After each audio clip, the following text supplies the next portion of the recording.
Na na na hey ya na ha ya na na hey ya na ya no. Bonjour à tous, j'espère que vous allez bien. Alors je vous retrouve aujourd'hui pour un bilan acquisition qui va être assez conséquent étant donné qu'il cumule 2 semaines. J'aurais dû vous en tourner un la semaine dernière, mais étant donné que j'étais malade, j'ai vraiment pas pu. J'aurais passé toute la vidéo à tousser, à éternuer, donc c'était pas la peine. Donc bah du coup là je vous montre les 2 semaines qui viennent de passer et j'ai beaucoup à vous montrer étant donné qu'il y a déjà 11 livres. Donc je vais commencer tout de suite par les achats. Alors d'abord, une sortie Milady, il y en a une autre mais qui est un peu plus loin. Hop, voilà. Donc une sortie Milady de ce mois-ci. Je continue à acheter alors que je trouve la série très très longue. Mais bon, bah je finirai par arrêter. De toute façon, il y a bientôt plus de place sur l'étagère, donc j'aurai pas trop le choix. Alors il s'agit du tome 13 de la série La Confrérie de la Dague Noire, L'Amant des Ombres, pardon, de J.R. Ward. Donc encore une petite brique, comme toujours dans cette série. Étant donné que celle-ci fait... Alors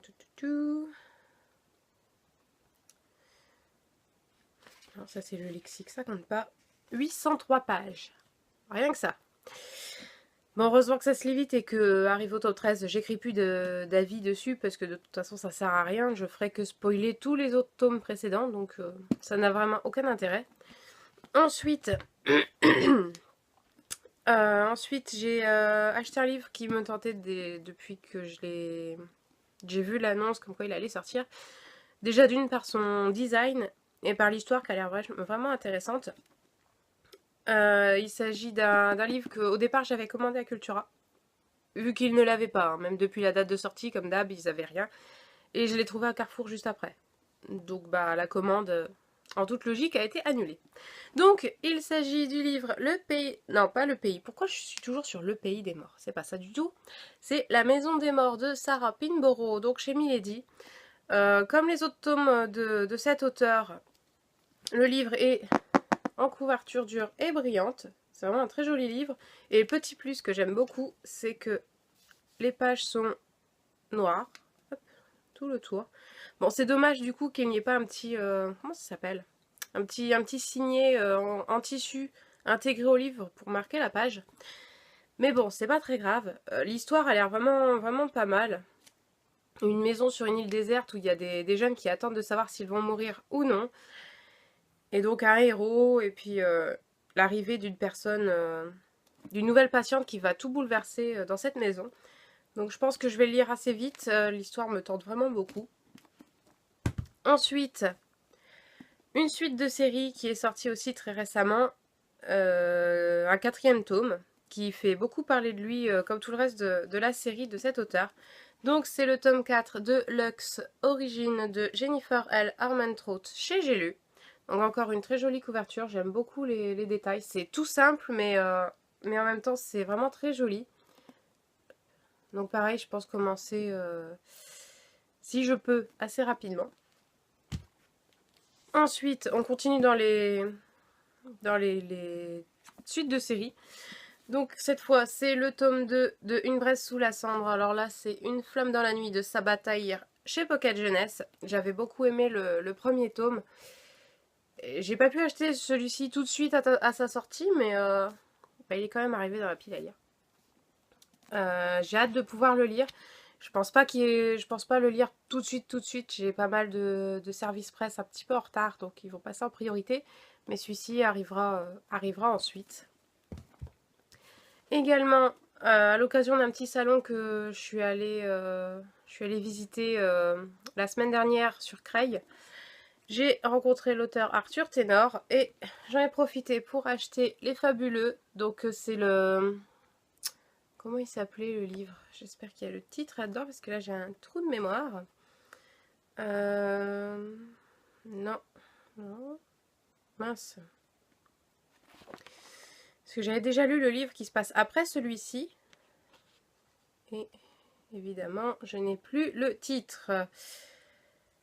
Bref, bon, c'est l'autre tome de Arthur Ténor sorti chez Scrineo, donc comme celui-ci, sauf que celui-ci se déroule avant. Donc, bah, c'est pareil, j'ai hâte de le lire du coup. Le Royaume des Sept Tours. C'est ça le nom du roman. Donc j'ai hâte de lire, il n'est pas très long, donc ce sera lu assez rapidement. Ensuite, on va enchaîner avec les partenariats que j'ai reçus donc, cette semaine et certains la semaine dernière. Donc d'abord, un que j'ai récupéré donc, au salon de Creil. Il s'agit d'un livre qui m'est gentiment offert par l'auteur afin de pouvoir en parler un peu sur le blog. Donc c'est l'intégrale de la série Monstres de Hervé Joubert. Donc si vous connaissez un peu, la série avait commencé à être éditée chez Rajo, si je dis pas de bêtises. Je les ai pas sous les yeux. Ah si, là-bas. Oui, c'est Rajo. Et ils ont arrêté de les publier alors qu'il restait 2 tomes à sortir. Allez savoir pourquoi. Bref, l'auteur a récupéré les droits et il a sorti une intégrale, donc auto-éditée, qui comporte tous les tomes qui devaient initialement sortir tous chez Rajo. Bon, alors moi, du coup, je sais pas ce que je vais faire de mes 4 ou 5 tomes que j'ai. C'est un peu dommage, mais bon, tant pis. Du coup, j'ai hâte de lire en version intégrale directement. Je vais pas lire les versions Rajo, ça sert à rien. Je vais lire directement la version de l'auteur. Et à mon avis, je vais beaucoup aimer. J'aime bien l'idée, donc j'espère, je pense que je vais le lire pendant les vacances là qui arrivent. Parce que c'est une jolie petite brique aussi. Qui fait... Oui, je viens de voir un numéro de page là, c'est déjà assez inquiétant. Toc, on arrive là, il fait 890 pages. Sachant qu'il comporte 1, 2, 3, 4, 5, 6, 7 tomes. Il y a 7 tomes en 890 pages, donc c'est une belle brique. Ensuite, j'ai reçu un livre de la part des éditions, je ne veux pas dire de bêtises, des éditions Ken. Donc c'est le tome 3 de la série Fairy Hawk de Elisabeth Agnon. On va enlever ce truc. Hop, voilà. Le pouvoir de la lumière. Donc encore une très jolie couverture. J'ai relu le tome 1 pour en faire un avis sur le blog. Le 2 est commencé. Je l'ai mis en pause pour le moment.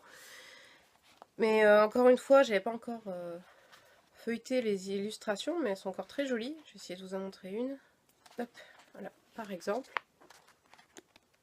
Voilà. Donc encore une fois, il y a deux sections illustrations. Donc les bandes noires, c'est les petites illustrations qu'il y a à l'intérieur. Donc c'est une série quand même axée très jeunesse, mais c'est très agréable à lire et c'est vraiment une jolie histoire. Donc je la conseille sans problème. Et c'est une trilogie qui, il me semble, va être suivie par une autre série, mais je pense qu'on peut lire celle-ci indépendamment sans forcément continuer avec la suite. Ensuite, qu'est-ce que j'ai reçu? Hop, les éditions Nathan maintenant. Donc j'ai reçu hier, j'ai même pas encore décollé ça, bon c'est pas grave, un petit dépliant pour le prochain roman de Véronica Roth. Donc c'est, il est où le titre? Yep, Marquer les ombres. Donc ça se présente comme ça, on a un petit dépliant avec derrière des petites questions pour l'auteur.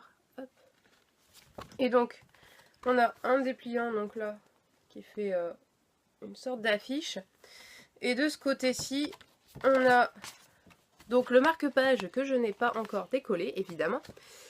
Et derrière, il y a le résumé avec un visuel du roman, avec le prix et je ne sais pas s'il y a la date de sortie. Bah, la date de sortie est sur le marque-page, donc je ne vais pas essayer de l'arracher. Donc le 17 janvier. Voilà. Donc je pense que ce livre va être quand même pas mal. On continue avec Nathan, avec une petite boîte que j'ai reçue pour les parutions de la rentrée littéraire en fait. Donc ça se présente comme ceci, c'est une jolie petite boîte cartonnée, hop, qui s'ouvre. On va essayer de pas la coincer, voilà, comme ceci, hop. On va poser ça là. Et dedans il y a 3 épreuves non corrigées. Bon. C'est un petit peu dommage que ce soit des épreuves non corrigées, mais en même temps, ça peut se comprendre. C'est juste que du coup, le coffret, bah, je pensais le garder et, bah, avec les épreuves non corrigées dedans, mais bah, je vais le faire. Mais c'est vrai que ça gâche un peu le charme du coffret. Donc dedans, on a 3 romans. Alors d'abord, Confession d'un ami imaginaire de Michel Cuevas. Alors est-ce que j'ai les dates? Ouais. Qui apparaît le 9 février. Donc c'est pas un très très gros livre celui-ci. Et comme pour les romans Nathan, c'est écrit assez gros dedans, donc ce sera lu rapidement. Je vais le remettre dans l'ordre, sinon... Ensuite, on a... le post-it, il va me gêner. Hop. De feu et de neige, donc journal d'une jeune française en Russie de Anne-Marie Paul, celui-ci qui apparaîtra également le 9 février. Donc pareil, il n'est pas très très gros. Et le troisième, le tome 1 de Le Grand Saut de Florence Hinkel. Hop, je ne sais pas si ça apparaît le 9 février. Non, le 5 janvier celui-ci. Donc également pas très très gros. J'espère pouvoir les lire assez rapidement, si possible pendant les vacances de Noël, comme ça ils seront lus pour la rentrée. Bon, je rangerai ça après parce que c'est en train de se casser la figure. Voilà. Et donc il m'en reste un à vous montrer, donc que j'ai reçu là il y a quelques jours. Donc c'est un partenariat avec Livre Addict et Screenéo. Il s'agit du tome 1 de Zalim de Karina Rosenfeld. Donc un livre qui me tente pas mal. J'avais lu le résumé, ça me paraissait vraiment très prometteur. Donc un monde des esprits et puis un royaume à protéger, tout ça. Donc ça m'a l'air vraiment bien. Ça va être d'ailleurs ma prochaine lecture, étant donné que j'ai fini celle que j'avais en cours. Donc je vais enchaîner directement avec celle-ci. Voilà, il me semble que je vous ai tout montré. Ah non, il doit en manquer un, je vais le chercher tout de suite.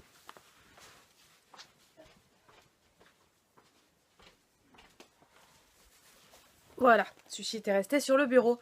Donc il me semble aussi que je l'ai reçu là dans la semaine, mais comme je l'ai un petit peu commencé, il n'était pas rangé avec les autres. Donc c'est un partenariat avec les éditions Rebelles. Donc c'est les événements aléatoires de Véronique Dantonnet. Un livre que j'ai choisi pour son thème et essentiellement pour ça, étant donné qu'il rentre aussi dans le thème de mes cours de littérature, avec un processus de transformation de la réalité après un gros choc, une grosse perte pour le personnage. Donc bah du coup j'ai été tentée et il est commencé, j'ai lu le prologue pour l'instant, donc c'est pour ça qu'il était posé sur le côté et pas avec les autres. Voilà, c'est tout pour ce bilan acquisition qui est assez costaud, tant dire que Happy Lanière n'est pas très contente, mais bon, c'est pas très grave. Je vous souhaite une bonne semaine du coup, et je vous dis à bientôt pour un prochain bilan.